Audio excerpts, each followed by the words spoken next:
Let's talk about break and continue. We're going to be looking at break and continue the file here, .php, and we'll look again at for loops and if statements and things like that, as well as the infinite loops file.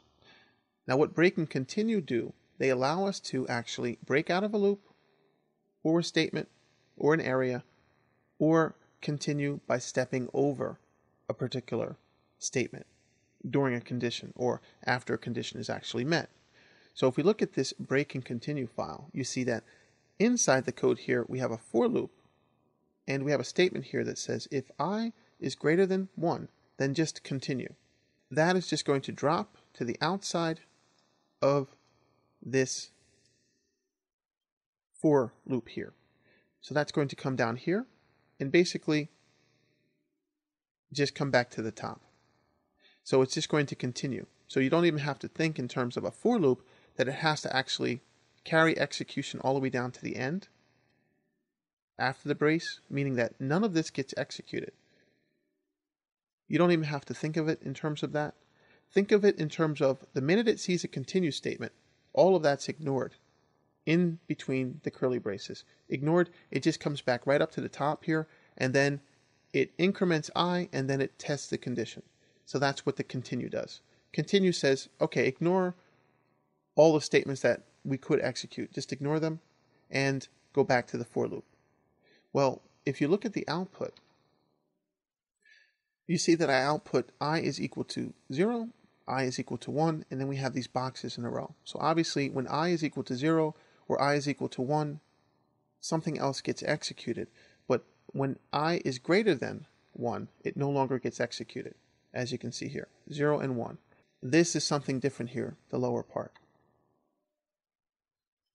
And we don't even necessarily need this extra code here, but I'm just showing you here very simply that this is what's going to get executed, as well as all the table information here. But it only will do that if I is less than 2, meaning that I is not greater than 1. So we could change that to 4, for example, save it, and then we can right-click, refresh, and then we see that it increments even more here to 4. So as long as I is less than 4, it's going to create a box here. And we can see that this is redundant. So we can actually comment that out.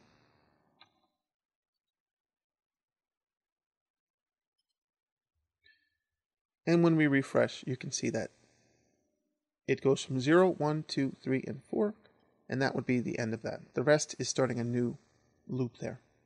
That is continue. Continue will just continue with the top of the execution, continue as if the other code is just ignored. A break, on the other hand, breaks out of the actual loop. It could break out of an if statement.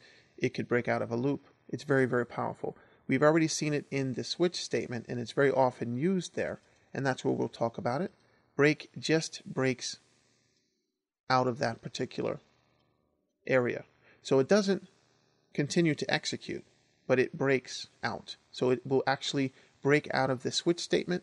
It will actually break out of the for loop here. It won't even continue the loop.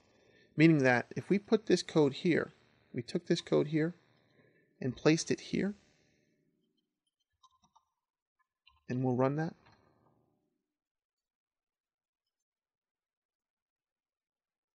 You see that I is equal to 0, and it continues even when I is equal to 5 or I is equal to 6. That's continuing. Because this code always gets executed. But if I is greater than 4, this won't get executed. It'll come back up, increment, and then continue printing this out again. That's continuing. Now with break, and you can look up where break actually is going to be used most often, but you can use it in many different places. You'll see it later in the training as well. And then you see that when it gets to be greater than 4, it finally executes this line one last time, sees this line, and doesn't have that additional table there. So this is outputting for 5. This doesn't get output, and the loop is broken, and the execution will continue after this curly brace. It could be inside here, if there are additional PHP lines there, but in our case it is going to execute there and then do the for each. and that's why it stops at 5 and doesn't show the next box. This box is a part of something else.